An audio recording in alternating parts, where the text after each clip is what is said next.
میں اب سمجھانے کے لیے کہتا ہوں کہ الحمدللہ میں نے پگڑی باندھنی شروع کی، جس کی وجہ سے کئی لوگوں نے شروع کی تو یہ مردہ سنت زندہ ہوئی، تو میں کہہ سکتا ہوں نعم البدعۃ ھذہ،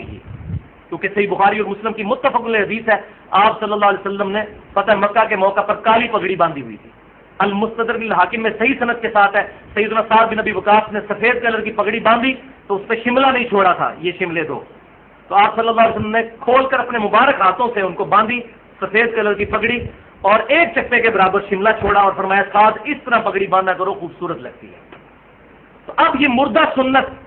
مردہ ایسی ہوئی ہے کہ اس سے کچھ عمر بھی نکال دی ہے، ننگے سر نماز پڑھی جاتی ہے، اور پھر جی وہ ہو جاتی ہے، وہ تو داڑھی کے بغیر بھی نماز ہو جاتی ہے بھائی، داڑھی بھی کوئی نماز کی شرط نہیں، تو ممبر پہ کہا کرے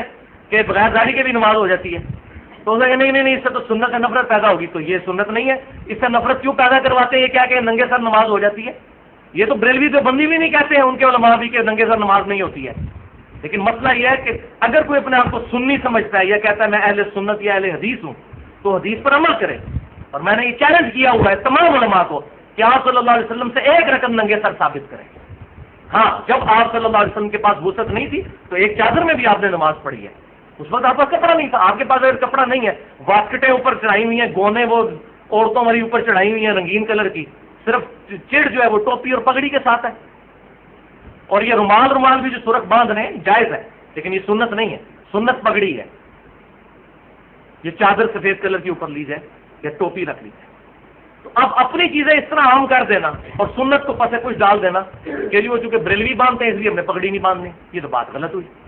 اور رنگوں کا بھی کوئی چکر نہیں ہے، ہاں اگر رنگ کوئی نشانی کے طور پہ بناتا ہے کہ میں صرف سبز باندھوں گا باقی نہیں باندھوں گا، وہ پھر فرقہ واریت کر رہا ہے، فرقہ واریت کی وجہ سے غلط ہے، ادروائز رنگ کوئی بھی باندھ سکتے ہیں۔ ہم کپڑے کیا حضور کے رنگ والے پہن رہے ہیں؟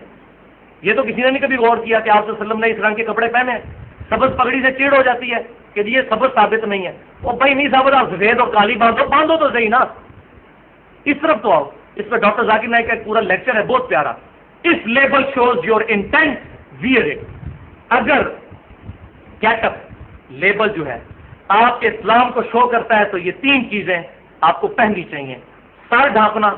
داڑھی اور شلوار ٹخنوں سے اوپر۔ اس پہ اس کا انگلش میں لیکچر بہت زبردست الحمدللہ اس نے اس معاملے کو کنکلوڈ کیا ہے۔